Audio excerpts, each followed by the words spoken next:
بسم الله الرحمن الرحیم. دوستانو، ستاسو په علم کې دا چې کوم مناظر دي د فلسطین، هغه خو نه د بیانولو دي او نه سترګې هغې ته کتې شي او نه به طور مسلمان د برداشت دي. خو څومره بېبسي چې په دې وخت کې عالم اسلام وښودله نو هغه هم ناقابل بیان ده. تحریک لبیک د یو ډیر برپور او طاقتور آواز فیصله کړې ده او همیشه الحمدلله د دې تحریک دا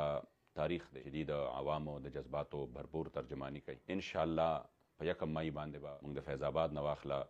تر د امریکې د سفارتخانې پورې چې کوم ظالم د دې سره په ښکاره توګه باندې ولاړ دی، د هغې ظالم دروازه به ډبو او ټولې دنیا ته به د هغې دا ظلم ښایو د خپلو مظلومانو مسلمانانو ورونو په زړونو باندې د مرهم پټۍ دپاره او د هغې سره د اظهار یکجهتۍ دپاره او د مدد دپاره به انشاءالله موږ په 1 مای باندې راوځو. دا مسله چونکې نه د یو خاص پارټۍ ده، نه د یو خاص قوم او قبیلې ده. بطور مسلمان د هر مؤمن مسلمان فرض دی چې د خپلو مظلومانو وروڼو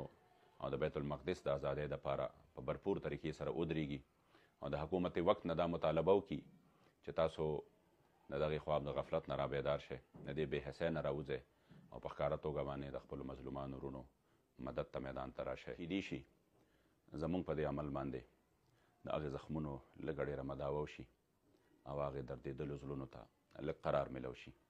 الله کریم جل جلاله دې په خپلو نیکو مقاصدو کې موږ ټولو ته کامیابي نصیب